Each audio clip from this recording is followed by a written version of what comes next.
Gabe Tardio rocked up late to his first singles match. So he lost the first set by default, then won the rest of it, and then won the whole comp, beat Tyson McGuffin in the final. That's right, yeah. But he was just like hungover half the time and eating pizza. Yeah, people are starting to call me the pickle daddy.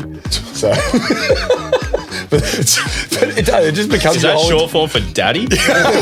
I'm really good at this by beating up on 60-year-olds. That's how good I got, and yeah, it's been good ever since. We need some people in the 3.5 range. Some days they're under a 3, so who knows? Hey, there is nothing wrong with a 3.5. Some days I'm a 4.0 as well. It's all right. Oh, a man can dream. This is going to be our journey as well. We're coming for the pros, guys. You better watch out. You guys can also play like a 4.0. Yeah. What a day. I love talking, and I love talking about pickleball. So it's just perfect. Welcome to ATP Around the Pod. Not Australia's first pickleball podcast, but hopefully going to be the best going forward. So I'm really excited. I'm here with Josh, Justin, and Michael, and I'm Aaron Blitz. I'll start with Josh. He's going to introduce himself. Yep. For those who don't know, I'm Josh Chia. I play technically in the pro space with Aaron. Less of a notable name than Aaron, but you might know me more from my social media page. Shout out Chia Pickleball. But It's a claimless plug. we love plugs. Any press is good press. But yeah, I'm a high school teacher by trade, but obviously I've started playing pickleball. We had a tennis background since I was about 6 years old. So transitioning to pickleball has been a bit easier, and obviously the drives have been the thing I'm probably more notable for, the forehand drives. So if anyone needs tips on forehand drives, reach out to me. Another one. I actually got started into the sport because of my parents, actually. So in the Malaysian Singaporean community, they all started pickleball playing in those basketball court halls. I thought I'd support the family and go actually play with them when they started playing sport. And yeah, from there, basically thought I'm really good at this by beating up on 60-year-olds. That's how good I got, and yeah, it's been good ever since. Noble. Someone's got to do it, right? Yeah. Someone's got to do it, and I did it. That's where we all start. Let's be honest. Yeah. Poor Betty. That's me. Go with Justin. All right. Oh, Jesus. No, you go. He's nervous. Whoa, he's frozen up. He's on camera. So my name's Michael Murrell. So I've been playing for about 2 years. So I got into the sport when I used to do rock climbing and had copped an injury. Was being a bit silly, fell off the wall, and on the way down, grabbed a handhold. All my weight went through my arm. And I kept climbing for like another 3 months, and then just one night went home and it's like, doesn't feel too good. Got up the following morning and my ring finger and my index finger were just down like that. Like there was just no strength. I was like, well, that's a bit of a problem. Your spidey sense of tingling. Yeah, exactly. All tingling. So no, I ended up getting it looked into. Ended up having to do about 6 months of rehab, build the strength back up. And I was like, I need something else. Like I couldn't go to gym. I couldn't climb. And my parents were playing pickleball. They have a pickleball court where they live. And we bought Mum a paddle for Christmas or her birthday or something, and she was like, will you come and play pickleball with us? And I was like, this sounds stupid. What a dumb name for a sport. And then played, and then I was like, I think this is going to be my thing. Went home, ordered a paddle, ordered some shoes, and then that's when the addiction started. So. Yeah. Welcome to Pickleball Anonymous. Join the cult. It is. It's such a cult thing, but yeah. I'm Justin McLeod. I'm a fire sprinkler fitter by trade. Mostly, played sport most of my life, which has been fun, but mostly centered around football, boxing, swimming, all that sort of thing. So yeah, racket sports has never been big for me, but yeah, just a mate said one day, he's like, hey, do you want to try this new sport? I think it's called pickleball. Let's give it a crack. And same sort of thing, go down to the basketball courts at the local and beat up on 60-year-olds? Pretty much, yeah. It was a good time. It was a really good time. And you think, geez, I'm actually okay at this. And I'm still trying to. I've just got above 3.5, haven't I? Yeah, So, you've overtaken me. Shout out DUPR. Yes. It's taken me, 2 years? So, it's been good fun. But, just like yourself, I am absolutely addicted. I'm just fully invested into this sport. I just love it. I love what the community, the whole community surrounding pickleball is just amazing. Like you don't really meet any idiots, I guess. No. I mean, there is you, but Yeah, and you. Like, I mean, we have met a few. not naming names. And we just put all four together in this podcast. And this is why we started the podcast. Go on, Blitzy. Now it's your time to shine. How long have we got? Sorry. Before Blitzy yaps everyone ear off, if everyone looks at this podcast and thinks I hate 60-year-olds, I actually love 60-year-olds. Please do not hate on me. Don't come up to me in tournaments and tell me, why do you hate 60-year-olds? I love you all. Apologies. It's the 70-year-olds who got a problem. Sorry, guys. Because they always beat us. Well, that's kind of how that's actually a good segue. That's how my journey started. Started with a guy called Bill Beckwith, who was over 70 in 2018. He showed me how to play pickleball, me and Matt Monty. We were doing some tennis coaching, and out in Pearsdale, we started Southeast Melbourne Pickleball Club. Yeah, so 2018, the first venue in Victoria, and Bill showed us how to play. He was a coach over in the US, coached a few guys over there, taught me how to play, taught Matt Monty how to play, and we're like, well, this sport's amazing. Why don't we just start it in Victoria? There was a few clubs in Queensland at the time. Got going, and like the rest is history. From then, like we started Pickleball Victoria. I was the founding secretary. I've been in the pro space for the last 4 years when MLP and PPA came to Australia, and obviously the NPL's been around it too, so there's a few pro leagues around. I was founding captain of the Melbourne Mavericks. I've won national and state titles, but I've just been around and I just love the pickleball community. That's what got me into the sport. Never thought I'd play pro or make money from it. Never thought I'd play on Court 3 at the Australian Open, for example. It's just brought me together with a lot of cool people. Thanks, man. Yeah. Present company excluded, right? I'll still, maybe this couch more so. But I just love the community in pickleball, and over the years it has got younger and younger. Like I know he's got a vendetta against 60-year-olds, but this is going to be a running theme. The average age in pickleball has like decreased, but I guess the amount of people that play it has increased immensely. I remember when we were at 7 members at Pickleball Victoria, now we're over 5,000. It was a much easier secretary job back then than it is now. So shout out to Kim, who's our current secretary. But look, pickleball in general just brings so many people together, and I just love it for that. Yeah, you do. Yeah, I do. And everyone loves Blitzy, by the way. Hopefully. I hope so. I guess next part is like how we got this podcast started. I don't know, one day Chia and I were just having a chat. We're like, it'd be really cool to do a podcast.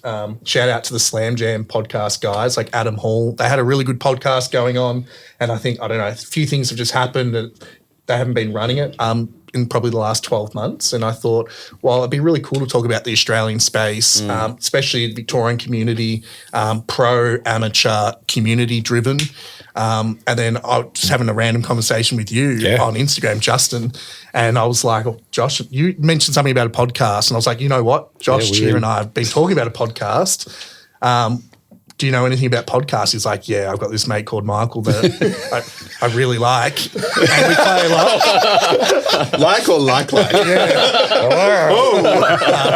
That's all I remember from that. But we're like, let's start a podcast and look at this. This is amazing. And I just want a huge shout out to Pickle for Real, who are hosting us and have set up this. And obviously Michael's doing a lot of the tech. So really happy with him. And look, it just looks amazing, and I can't wait to see how this progresses over time. Yeah, it's really come up quick too. It's made out of the group chat. So shout out to us. Give it around to make it out of the group chat. Not many things make it out of the group chat, but this has. Like early on, it was just like a message every like 4 days, and we're like, but it's going to get going. We just had to wait. Like I'm a teacher by trade as well, teach economics and business, and shout out John Paul College. But we school holidays, we just had to. Yeah, we had some planning time and we got together, and it's been Saints had a win yesterday, so I'm really happy. So yeah, go team. With that, I guess, what are you guys wanting out of the podcast? Like I know we've kind of shared stuff in our messages and things like that, and I'll probably talk about after why I wanted to start this podcast, and I've mentioned it before. But Michael, did you want to start us off? Why you were keen to join on, and what do you reckon is going to happen with this podcast? I mean, this is the thing. Like, we talk about the addiction of the sport, right, and how much we love it. And, we talk talk about it all the time. Yeah. You know, we've got involved in all like the commentary and all that as well down at Eastern Indoor. Yep. Shout out Eastern Indoor. Shout out Eastern Indoor. And yeah, we just enjoy talking nonsense. Absolute rubbish. Yeah. I think if you listen to this podcast, that's what you're going to get. Yeah. Just a lot of nonsense. A lot of nonsense. But yeah, you know, we're going to meet like more cool people. And that's, again, like we come back to that community component and how many great people you meet just at comps and that sort of thing. And, you know, I think being able to expand that and sort of break through that barrier of the amateur to the pro as well and have a chat and learn where the sport's going and be part of that as well.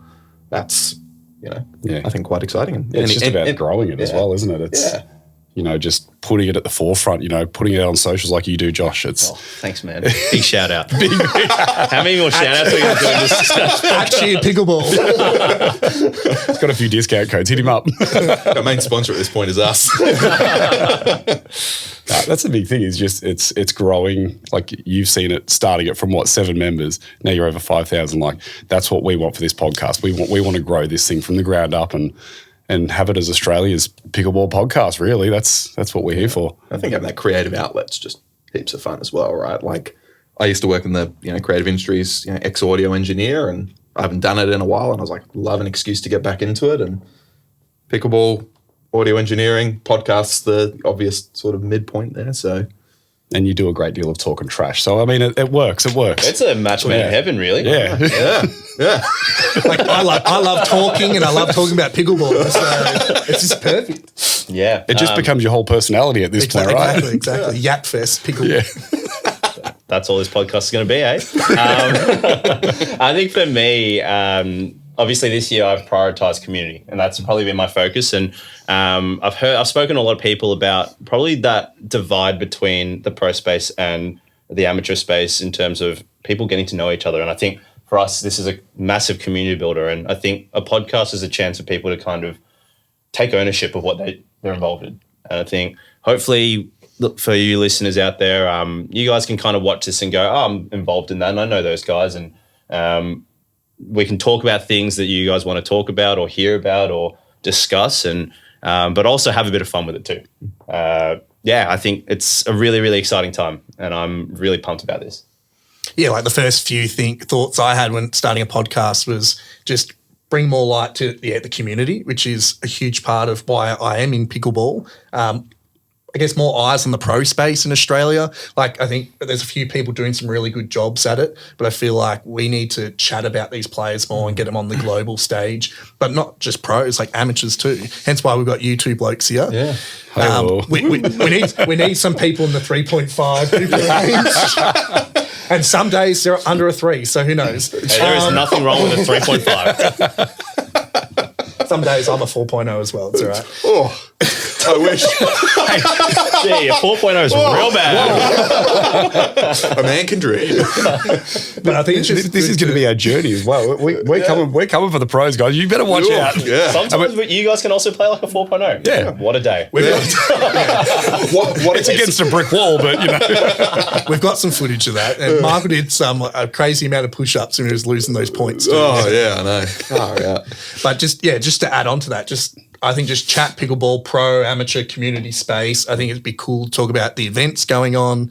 I think, like, I know Chia and I are going to do like a PPA draw for the Melbourne event after this, like a mini episode. And I think that'd be cool before pro events. And you guys obviously understand the amateur space a bit more. So I think that'd be really cool to bring some people out of that community to maybe hear their name mentioned instead of just the top pros like a Mitch Hargraves and Zach and all those, Sarah Burr and all those guys. Well, you guys talk about Harry Tan and JD, all these up-and-coming guys that are probably that 4-5 and they're trying to become pro, and then the guys you play against and you guys hit with, which happens to be me sometimes. So,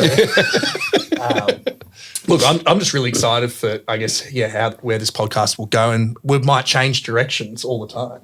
That'll be up to us. And that's the chaotic nature that we're going to be. Yeah. And I love it. Oh, yeah. Like we're going to get people to ask questions. We're going to get people to message us and be like, talk about this. And we're going to try and have like one hot take per I can't wait. Per episode. Maybe later on, hot gonna be take. Josh has got a good one. Get ready for it. Get Hey, ready. this is big hot take. Well, if you go to the Chia Pickleball Instagram, he does have a few on there. So. Do I? Yeah. A few. Not Interview controversial. people. Oh, true. I am the least controversial human. Just Just like 60-year-olds and various pickleball brands. Clipping as we speak. might not be too controversial, but enough where we can get some conversation going. And I know there's heaps of stuff I want to talk about. Like we got the World Cup teams that will be publicly released in the next week or so. A few teams have been released, and I was part of the selection process for that. I won't be able to talk about the selection process, but we can talk about a few of those players. And there's definitely players in like the junior ranks that are up and coming and that I think are going to be really good. And I guess that brings me on to where we all think pickleball is going to go in the next 5 years. Yep. For me, 5 years ago, so there was no pro pickleball in Victoria or Australia. I never thought I'd play and get money for pro pickleball. It's not enough for me to quit my teaching job. I've got a mortgage to pay. Shout out to Ali. How many shout outs have we got? Keep paying those bills. What about the bank and your mortgage broker? Shout out to Pickle for Real again, and Yola. Just heaps of shout outs. Just shameless as they come. I love it. Getting shout-outs, they're not even paying for the spots. If you're not getting shouted out in this episode, bad luck. Maybe next one. But we are taking sponsorship opportunities. Hit up our Instagram. You can hit up Blitz Pickleball Instagram. But I guess if pickleball in Australia, next 5 years, I think it's just going to keep doubling every year. Like what we've found from the data is every year it grows. Like, 5,000 members, but we've probably got about 20,000 or more players in Victoria alone, probably 50 to 60 to maybe 100, over 100,000 players in Australia. I think the space is only going to keep growing. It's so accessible. It's relatively cheap. Look at all these big indoor venues that are opening now. Yeah. When I first started, we were the first outdoor court and we played on a lot of basketball courts because you had the badminton lines. Now you've got purpose-built facilities and there's 5 within 10 kilometres of here right now, and there's so many in Victoria, and Victoria is at the front end of that. And I think there is a couple of really good venues opening up in New South Wales and Queensland and hopefully elsewhere. Hey, shout out to Victoria. Yeah. Shout out. Shout out. And shout out Pickleball Victoria. We also want to shout out the US for inventing the sport. But definitely Victoria is has to be the space for indoor courts. I mean, notorious weather is just, it's pretty terrible, but we need indoor courts. We need more of them. Yeah. But there's so many that have popped up recently and it's great. I'm here for it. I was freezing my ass off at the footy yesterday and I was like, it'd be nice to be on the Gold Coast right now. That's why I'm looking forward to the Gold Coast PPA next month, escape the cold. But I guess in addition to that, it's just, I just want your thoughts on, because you guys probably been in the space, obviously a lot shorter than me, but where do you guys think pickleball's going to get, especially in Victoria maybe and Australia over the next 5 years or 1 to 5 years? Yeah, I just see it just growing. It pretty much everyone we speak to in the amateur space, you pick up a paddle and you start playing and you just don't stop. Yeah. There's not many people that I know that have stopped playing. No, there's no one in between, right? It's either people really take to it and love it, or they just go, this isn't for me. But the people who take to it, it's it becomes, as you said, their entire personality. Yeah. People are starting to call me the pickle daddy. So... But it just becomes. Is that short form for daddy? That's awesome. Pickleball daddy. But no, I just think it's just going to keep growing and growing. There's leagues popping up. There's even talk of popping up new little amateur leagues around. And now that there's so many purpose-built spaces here now in Victoria, there's no reason why we can't do it. We've got the NPL. And that's starting to become a pretty huge competition. We've got comps going around Australia all the time. It's just going to keep going up and up and up. Yeah, and I think, you jump onto, pickleball tournaments or whatever and there's just comps everywhere around Australia every single week. Now we've got the minor league as well now, which has been a great addition to the roster. That's been great fun. The 3v3, the 4v4, that's great. You've got, all the regional comps as well. We've got... what's the one coming? Traralgon, Gippsland, the Gippsland Championships. Yeah. I think Ocean Grove was this weekend. You had Warrnambool a few weeks ago. It's just awesome. There's always a chance to hit. Well, it's good to get around to the regional towns too. Like it pumps money into those areas as well. So I love that as well. Like Warrnambool, the first time we went last year, and there was hundreds and hundreds of people there. Yeah. Like caravan parks were booked out. Everyone was like booked out. It's good for the towns too. So it's definitely on the way up. That's for sure. Yeah, and I think the accessibility of the sport as well has just made it like that's helped it grow as well, right? And that's a big part of the sport. People who aren't typically athletic or feel that they have that confidence. Shout out to me. Thanks, Michael. No, you're welcome. But yeah, like they're able to play and they're able to mix in with people of all ages, all abilities, and it's just especially those 60-year-olds, huh? Yeah, we love 6-year-olds. Shit, that was really sarcastic. I love the 60-year-olds. Big fan. I think for me, like, I've obviously just come back from Malaysia. I'll talk a bit about that. Shout out to Malaysia and KL. Very different world. And I think, in all honesty, Australia's about a year or two behind Malaysia. And what they do differently to us, and I think a lot of guys don't really get that chance to see it, but pickleball is a lifestyle there. I think for them, for the girls, dressing up and playing in nice outfits is exciting for them. Or going out and eating food with everyone after is really, really exciting. And most venues there will have food and beverage. And I'm not really pinning it on anyone here, but it's really something that is a scope for us, I think, and really encouraging people to try and get that group going, get that group hitting, and obviously then going out, maybe continuing beyond the pickleball court and sharing a meal or a drink. Beers on the pickleball court oddly goes really, really well. So I'm all for it. That's a damn shame. It's damn it. Well, the top level players, that's what we did the nights before. We just drink and play. Like we're not talking about nights before, man. We're talking right on the court. on the day too. Time out. I'll definitely have some stories about that for future episodes. Yeah, so I think obviously that brings everyone together, and I think with masses comes obviously more opportunities. And I think what people need in Australia is more opportunity with paddles, brands, everything. I think in Asia there's a big push within brands to get involved in the pickleball space, and I think for us to get that, Australia kind of needs to show that we're one community that wants to get involved in the space, and maybe support a local brand, maybe support a brand in pickleball, and then once more of that rolls over, the world's our oyster. Yeah. Yeah, I guess for me as well, it is really exciting where the space is. So I think for all of us, I think it's just a huge learning curve, like every day, even for us as state governing bodies, people in the community, pros.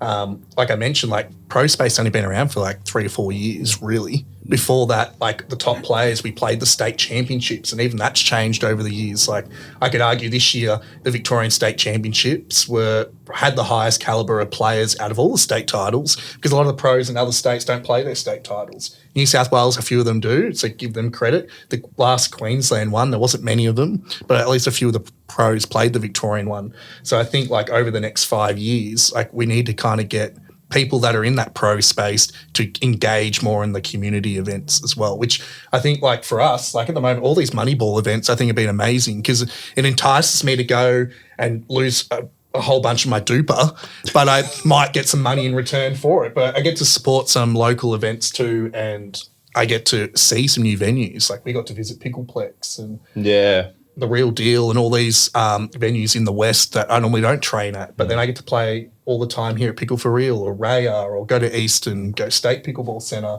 I train a lot at Frankston. Like there's so many opportunities from all these events, and I love how you talked about Warrnambool. As a huge part of what Pickleball Victoria is trying to do is we've got this Victorian Rally Series, or the Facalos Victorian Rally Series it's called, and Bush to Bay Series, and Warrnambool's part of that, Gippsland's part of that, the Pride and Paddles event last weekend is part of that, the Victorian Championships, and then you had the one in Central Highlands and Ballarat. Like we're trying to engage in the regional areas and the metro areas and get people out to these regions, because pickleball for the first 3 years in Victoria, it was actually bigger outside of like my little bubble in southeast Melbourne. It was actually all in the regional areas. Like Wangaratta got big, right. Ballarat got big, Warrnambool started getting big. The first Pickleball Victoria president is from Warrnambool, Andrew Sloan, shout out. He deserves a shout out because Pickleball Victoria doesn't exist without him doing the paperwork with Pickleball Australia when they first Sloaney. started. Yeah. There you go. Sloaney. Sloaney, yeah. You met him there? No. I was like, yes, I've played pickleball for years, Sloaney. Big fan, big number one fan over here. But big fan. Is he in the 60s? They always say, don't meet your heroes. No, he's younger than 60. Okay, I'm a big fan. Bigger fan if he was 60 though. I'm a massive fan if he was 60. I guess to add on to that, like, what do we think needs to be added? But, like, I know you had a good conversation about all that social stuff, and I think it was like that, especially in the pro space. Maybe we're a bit more out of the loop at the community level. It used to be like that. You play these events, we all go out for dinner. That's why some of us pros that have been in the space for a while, we are close friends. We played a lot of events together, but a lot of new pros that have come in like to, I guess, stick to themselves a little bit and maybe don't go out for dinner and do stuff. And it is a lot of money on the line now and different things. Well, back then we're just kind of just playing for sheep stations. But I guess for you guys, like, what's something that probably needs to happen? Not where it's going to go. What needs to happen in the next few years or 5 years? I mean, yeah, prize money would be good. Even at the lower levels, like, it's not the worst thing. I mean, it doesn't have to be, thousands and thousands of dollars. It's just something to really work towards. I mean, for me personally, being a dad of two, shout out to my two kids, Colt and Lenny. But no, like, I mean, I really just enjoy if I get a medal and I can give it to my kids. I don't really care for a medal that much. But like, if you get a bit of prize money, there's something on the line. I don't know, but we're notorious for, folding under pressure. We're pretty bad. So Story for another time. Prize money for us, probably not the greatest idea. Yeah. But for everyone else, I mean, yeah, it'd be a great idea. It doesn't have to be much. But I mean, you say that, but like, I mean, last week, obviously we won our first gold together. Yeah, we did. Hey, congratulations. Hey, On to 4.0. Yeah. But we got a heap of credit for court hire. Yeah, we did, yeah. That's awesome because that encourages us to go down there and get a bit more practice in and help us on that path. Because ultimately, any prize money that we get, we're just going to put back into the sport, right? 100%. So the court hire, credits are. It's not a profitable investment, pickleball. You're putting the money in just to do something you enjoy. Yeah. Putting in blood, sweat, and tears, boys. Yeah. I don't know how you guys did it, but you read my mind on the hot take. Oh, This might be a perfect segue. So here we go. Hot take from me. Today's me. I'm going to jump in here. It's my time. I think going into Malaysia, obviously, and Asia, prize money needs to be included in the Australian space for the intermediate spaces. Big hot take. Yeah. And I mean, the pros might kill me. I'm sorry, but you can stick to your money balls, mate. Yeah, I'm actually not winning anything in the pro stuff anymore. Anyway. Well, let's be completely honest. In terms of entries, probably the biggest intake of entries is coming from the intermediate space, and probably in terms of the total pool of prize money, all is that going to the pros. But I think if we're talking about sheer numbers and volume of the pickleball community, that's all coming from that 3-0, 3-5 to 4-0 bands. These blokes. Yeah. Thanks for that. We're pumping a bit in there, aren't we? No, we're not only paying to enter, we're paying their salaries. You're welcome. I just think, obviously, incentive there even pushes more people to be wanting to be involved. And I think it gives maybe the guys that are sitting at that 2-5 space to want to have a jump into the 3-0 space and push themselves further to then go into the 3-0. Obviously, within Malaysia, we see, I've seen it, that there is a bit of a like DUPR tanking, which that becomes a bit of a problem. But I think when we're taking that versus the number of people that can push up, that's probably the next step for us. Yeah. It's funny you say that because I'm not going to name names, but there is definitely some pros that I know that have been to Asia, let's say in the last 12 months. And I know exactly who you're talking about. This narrows it down. They've tanked their DUPR under 5-0 so they can get in that 4-5 to 5-0 bracket in Malaysia or something. I don't know what countries they were in to get that extra prize money because It is tough, but I feel like that is something that's happening in Asia a lot, though. Yeah. Because there is a lot of money in the intermediate space or that upper, I guess, the advanced space. So I think that's interesting. I think the biggest argument previously is not having the money there. Like, for example, our state titles don't have prize money. And the big issue for that is, like, obviously, if you want to entice us better players or pro players to come and play, some of them require money. For me, I love playing it because I help organise it and I've been around it, and I think it's good to play those events and it's good for your profile. While some people will only play it if there's money involved. Yeah, right. So I think, but the issue with that is, like, from a Pickleball Victoria standpoint, is like once you start giving money to one level of player, then you get the intermediates or you get the seniors, you get the juniors that are like, well, we should be getting money too. And the intermediates do pay for all the prize money. That's the bulk of it. You could say that PPA or an NPL event or whatever event that's on, it is the intermediate levels that are funding basically the tournament. Because a lot of the pros probably get some free entry, discounted entry, and they're getting prize money. But they're Where's also, that? I've never seen that before. Any shout outs? No, who's there? Shout out. Shout out the empty bank balance. But I think, but at the same time, you got a lot of these professionals that are doing it full time, like, and they need the money to continue, because there is like 3 years ago, I could be working full time and be near the top in Australia, but now it's impossible. Like, a lot of these guys are full time pickleball, and you have to be.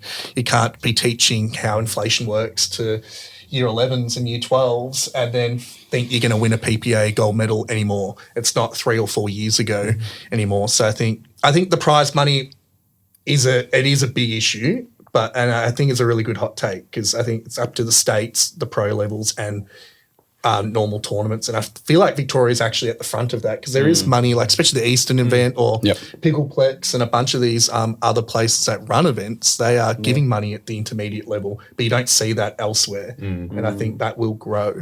I think we pay a lot to enter these comps as well, right? Like, it's not cheap to be entering comps every weekend or even for some people every month. Yeah. Right. When you're doing that and you're paying for multiple events, like, there's also sponsors. Some of that money 100% could be redistributed For sure. back to the players. And even if they are charging, I'm not condoning charging more and more, but even $5 more on the ticket price so that there can be that pool, I think would go a long way. Like, if we're already paying $75 to enter one Just event. one event, yeah.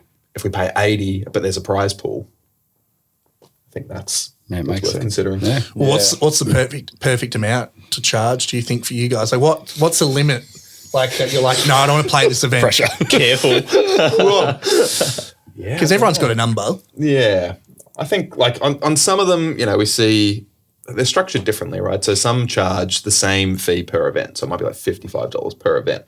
And I think that's starting to push it a bit, especially if you want to do singles, gender doubles, mixed doubles. Like, that's becoming pretty expensive pretty quickly. Yeah, it's been a couple $100 pretty quick, Yeah, I think whereas, I think we've got the regional ones coming up and they're charging, the $55 for the early bird fees or something like that. And it's like $20 per event over. And like, that's a pretty good spot, I think, for an amateur. Because normally that initial amount pays for one event as well. Exactly. And there's a lot of people entering those events. There can be over 400 people coming through the doors. They'll have sponsors on, like, I think, especially if we can get even just the local councils on board. Jumping on board, and helping. It pumps heaps of money back into the economy. If we think even the Gippy battle coming up next month, driving down to Traralgon, that's not a small trip for most people. So they're going to be staying locally. They're going to be spending a lot of money in the local town, community. So that's something that the council should be getting behind as well. Well, I think the stadium runs that one too. Yeah. I know they're getting Amanda Moo. Shout out to Amanda. She runs a lot of the tournaments down here, but I think they facilitate the event. So for them, like, they don't have to pay like the venue costs really. Like, there's probably some like cleaning and whatever else, and not having people there. But so what's your exact number? Oh, you've dodged the number. Dodged the number. All politics. He gave a roundabout. Yeah. Well, I think it depends on. He's still dancing around. That's But a fence sitter. a few factors, right? Like we're playing the PPA amateur division next weekend, and we're going to get 3 pool matches, right? That's very different to sometimes we play some regional events and we get 6 pool matches, right? Like, if I'm going to be potentially, if my campaign's going to be over in like an hour, like, I don't want to be paying $100 for that. But if I'm getting 6 matches, It's kind of worth it. then it's worth it, right? Yeah. So I'm not saying $100 is my number. Then I go charging $100, but like there's a value trade off there. Yeah. Well, it's hard too because like a PPA event too, like it's a different type of event and promo. Like you're there for the experience more so than maybe a smaller regional event too. So I just think obviously with prize money included, it obviously pumps up potential numbers of players in that pool. Yeah. And I think there's a flow-on effect on that. And I think if tournaments or venues are smart, they're looking at the numbers and crunching numbers between different venues and tournaments, and then we're pitching to more different businesses or more different opportunities, and suddenly sponsors are hopefully coming a bit more. Like I know in Asia, it's obviously come here as well. Leap Motor, that's a big name that's come into the space, and there are some really, really good names that are coming into the pickleball space, and there will be more. But obviously we need to hopefully take a front foot on that and be a bit more proactive in trying to get more people into tournaments to give all those businesses a reason to put their names out there. Yeah, 100%. But that's going to come with the growth of the game as well, sure. Like we're seeing it. What do you say? The numbers are doubling almost every single year. That's giving all the sponsorship opportunities. I mean, they get in early days. I mean, shout out to any sponsors that want to come on board now.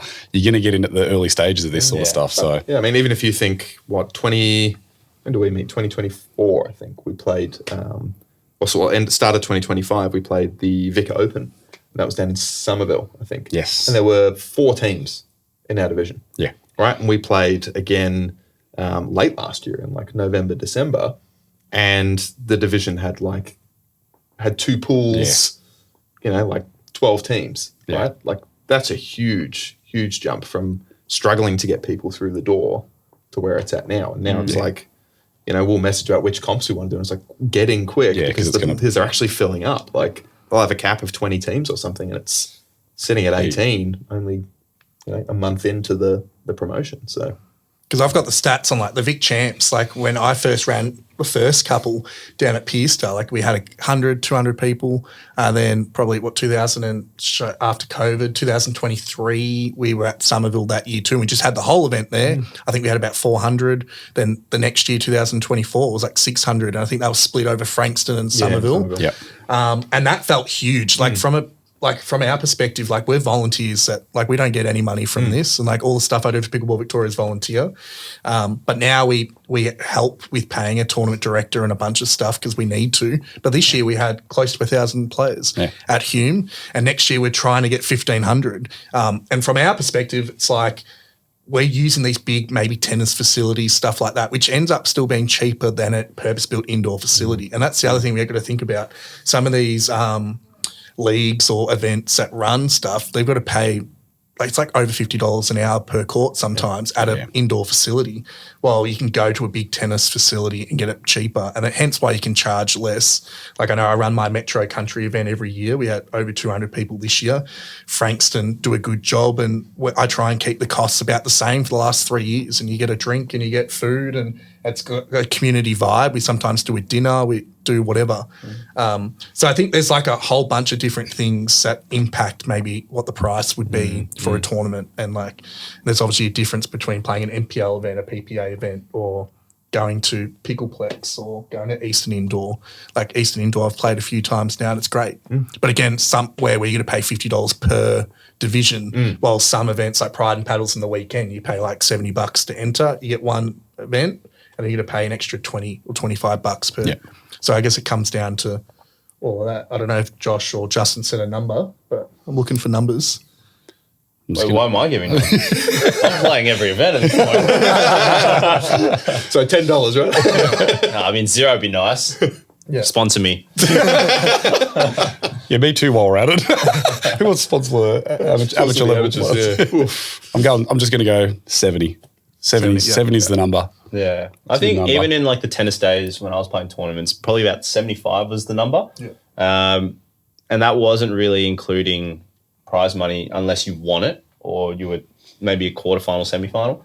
But obviously with bigger numbers in intermediate spaces, you're talking how many players are playing in an intermediate tournament? Like, There's loads. There's a lot. I mean, how many people are playing next weekend? We've got, I think it's like 400 and something total.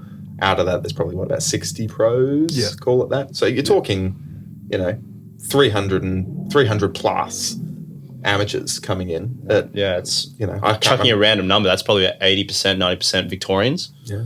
And the Victorian Championships is what, like 5 pros probably played it this year, and the rest are all amateurs. Yeah. So, but there's no prize money I'm there. curious to know who the 5 pros were, man. I felt like there were more than that. Well, it's probably more than that. Are we counting you? Was I in your 5? Well, we were supposed to play, and we're going to go for the sorry, I repeat bailed out on winner. him. So I got an upgrade. I got Zach. Who's that? Shots fired. Who's Zach Rabbit? But I think I haven't given my number yet. I feel like my number would be roughly the same, but that's only because I've seen over the years it used to be like $30 to play a tournament, and it depends on how many matches you do get.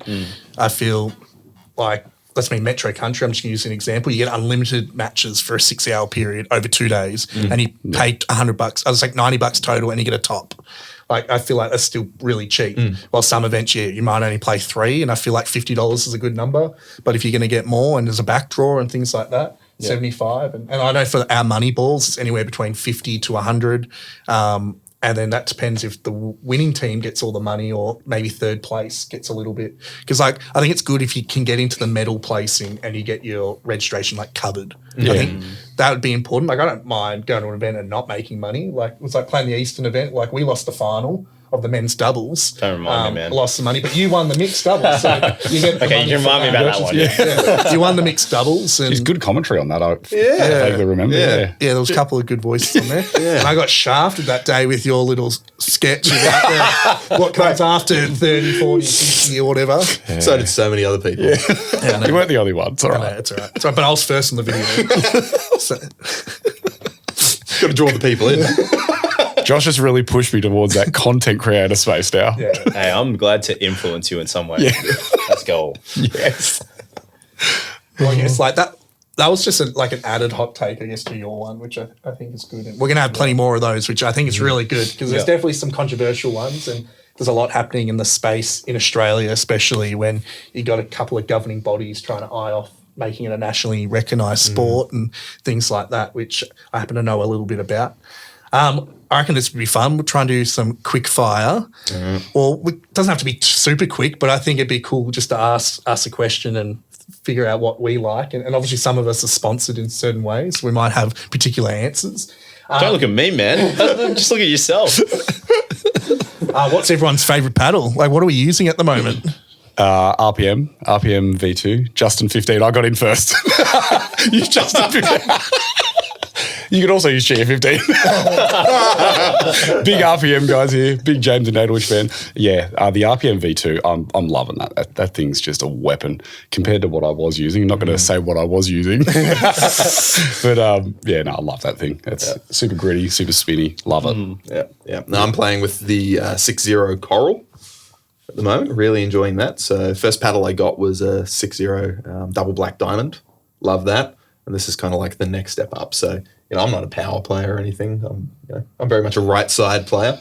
So it's a good all court paddle. I'm loving that one. And Shout out to Dale from 6-0. I'll shout out my discount code, Murrell 6.0. Well, what's good about 6-0 though too is like an Australian brand, and I remember when they first came in, Dale's done a good job, and now huge in the US, and it's good to see so many players using their paddles as well. And obviously RPM's new to the scene. Yep, shout out RPM. I use the RPM V2, 16 mil. That's a nice one.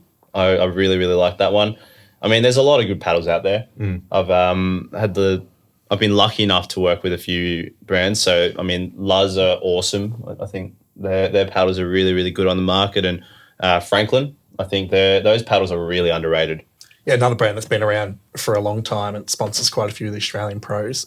My paddle of choice at the moment is the Yola Agassi. I'm using the 14 millimeter. What? Yeah, I know. No way. Shout out to Yola.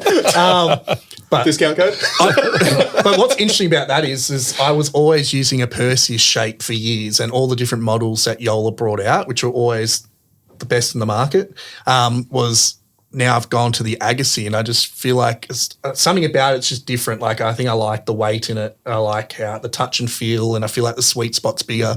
The Perseus had a pretty big sweet spot, but I feel like it's starting to go further up the paddle. And I know a few people like the Scorpius shape and things like that, but I've been with Yola for 3 years or so now when they've come into the space in Australia, and they've really looked after me and a bunch of other people in Australia and supported a lot of events. So I'm happy to support, I guess, paddle brands that are actually doing stuff in Australia, because there's plenty out there that are just coming in just to make a buck and then they're leaving. So some brands are actually establishing themselves here, which I think is really cool. Yeah. Toughest opponent? Who's the toughest person you play? Like, who do you guys play, like, even in your social comp? Or, like, obviously you can't say us. But it's well, we wouldn't have thought that anyway. well, he did a lot of push-ups the last time we played. Yep. We've got one arch nemesis. They're great friends of ours, Dave and Ann. Yeah, I was literally just thinking that. Yeah. They are, they're just great guys. But for whatever reason, whenever we're on the opposite side of the net to them, we just can't seem to close it out. They've had us 3 times. Yeah, they just keep hitting to me. That's usually the go-to. I'm their guy. They've disrupted our medal chances a few times now. Yeah. I don't know. Maybe we'll see them. Maybe we'll see them in the draw next weekend and get our own back. Singles, I'm going to go with JD. I think I played singles against JD in his first singles tournament, and I was four zip up on him, and I'm like, all right, I think I've got this kid. Like I knew he was good. And then I didn't win another point. He got 15 of them. So it was a pretty quick end to that thought. Shout out to JD. Yeah, you're giving a couple of shout outs to JD today. He's a good man. He's a good man. Taught me a few things very quickly. Few lessons. One really quick lesson. What about you guys? Toughest Are we opponents? talking in the Australian space, like in general? In general. I mean, obviously, like 2 years ago, we played against, a year and a half ago now, we played against Klinger and QD. Yeah, I think Klinger's super underrated. That guy's just an octopus, man. He's everywhere. Because you played him in mixed as well. I played him in mixed, nightmares about Klinger and Tyra Black. That was tough. I think in the Australian space, you can't go past Harry Brown in singles.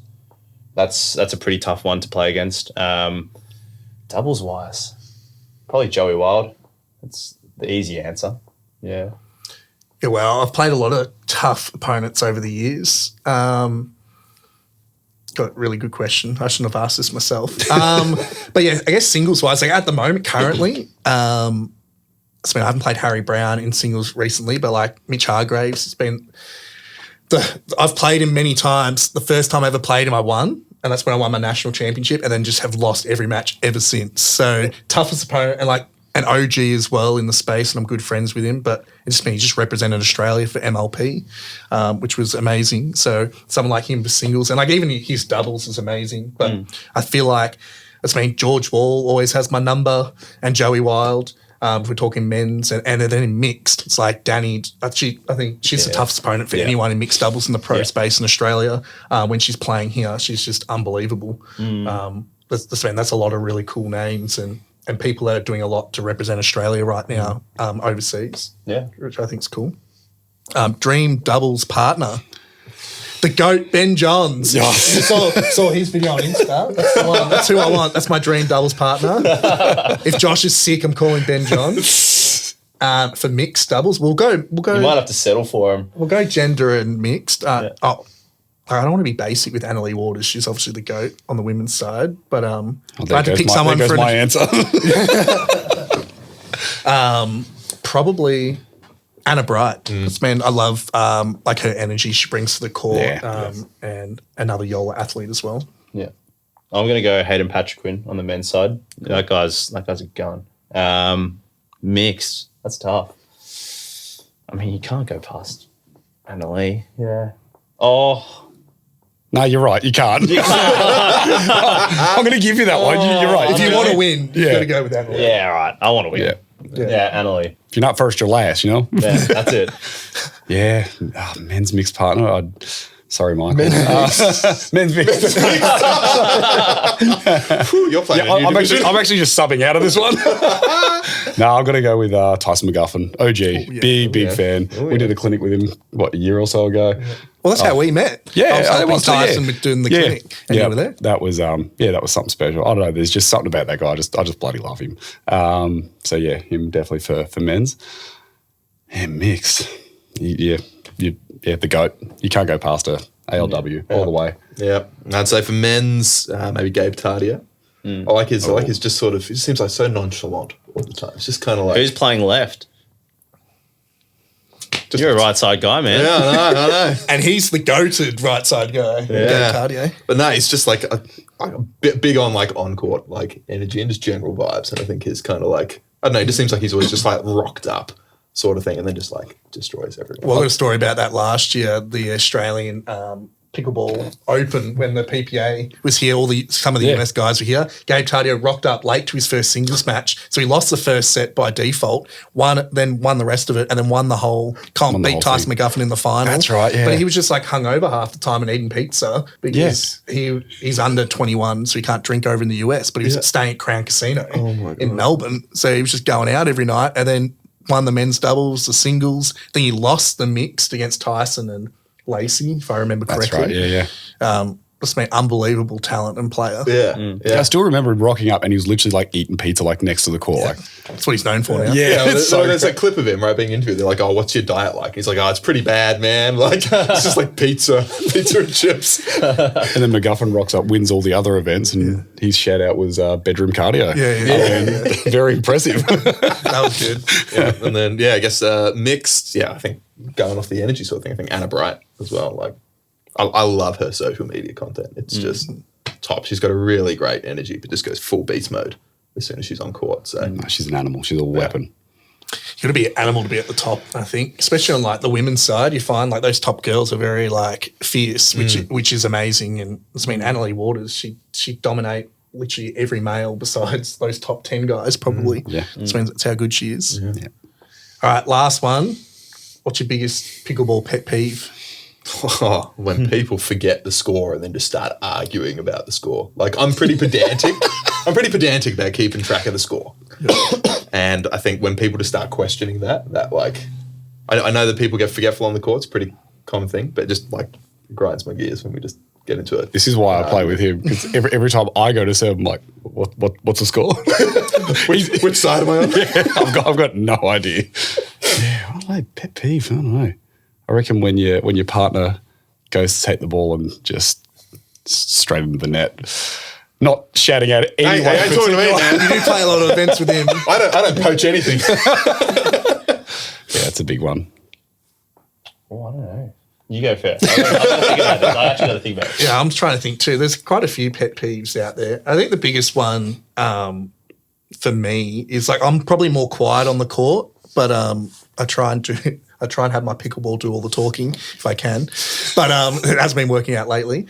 But I think just when people like body bag someone or they do a shot that clearly is like I'm all for body bags, by the way, because I do it all the time to people, but I'm not yelling out like, come on, straight after or like getting in their face about it. It's kind of like if that happens, like it is what it is. Maybe you can go to your partner and be like, yeah, okay, good job. Come on. Like I'm not yelling out to the crowd or to them like saying, come on, like you should be saying sorry and then maybe you celebrate in your own way.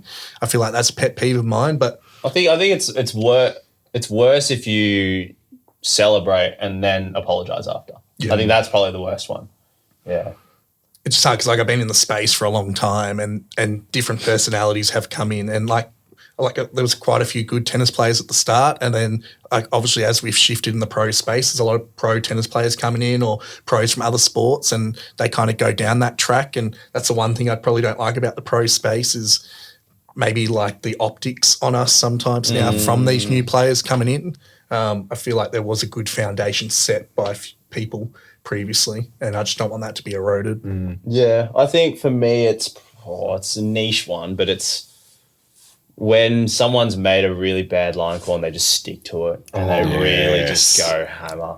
And you actually have to like fight for it, especially even with refs. I think I'm not going at refs here, but coming from a tennis background, obviously, I think with a line call, if a ref doesn't see the line call properly, you've got to give the player benefit of the doubt unless they've got like a decent past history of maybe some dodgy line calls. I think you've got to give the player that's making the call the benefit of doubt. I think I've seen a lot of matches where the whole match is turned on its head because of an umpire or a ref getting involved in a way that probably screwed up some player in a very negative light. Yeah.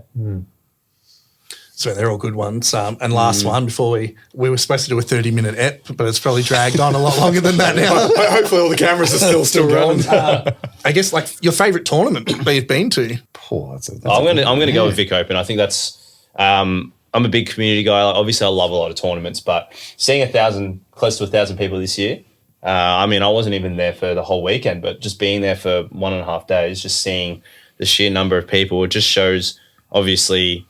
When you're training a lot and you're playing in small centers, but maybe there's only 2 or 3 courts or 8 courts full versus 1,000 people, that just shows obviously where pickleball is in Australia. And it's only going to get bigger. And obviously seeing that, you get to see a lot of people you don't normally get to see. So that's probably my number one. Yeah, geez, how many times did we get caught at the Vic Open and we were like, oh yeah, we'll just make our way over here, and then next thing you know, we'll start talking 10, 20 minutes to get stopped every 10 minutes. Yapatrons, eh? Yeah. I remember we were trying, when was it? We were down in Frankston and we were just trying to make it, literally we were on one side of the tennis course, we need to get to the other side to watch our friends play. And it was like every 10 metres we'd get stopped. And by the time we got there, they were on match point. I'm like, oh. If we weren't big deals enough then, just wait. You guys will be stopped every metre now. Yeah. We're going to need security to walk around local amateur tournaments. I don't know. I've actually enjoyed the regional ones that we've played. Yeah. Like I've really enjoyed Warrnambool when we played that. That was probably our first proper outing as in doubles. And we had a really good run down there. And Traralgon was good until I got wiped out with the cramp. Crampy over here. Yeah, that was a good day. Need some pickle juice. Yeah. Shout out juice. They want to sponsor my cramping. I quite like the home court, the Eastern Indoor pickleball comps. Yeah, I mean, they're really good. It's a really fun, family-friendly venue. Yeah. So, yeah, I just love those sorts of events. I mean, Vic Open's obviously, I feel like that's the elite sort of number one comp for Victorians, but even some of the lower level ones. I haven't played at a few of the other venues yet, but yeah, looking forward to jumping in those because there's more and more comps coming up, so it's good. I think like the Eastern one as well. Like whenever we've played that, we stick around for the rest of the day. Yeah, so it's just that's a great vibe.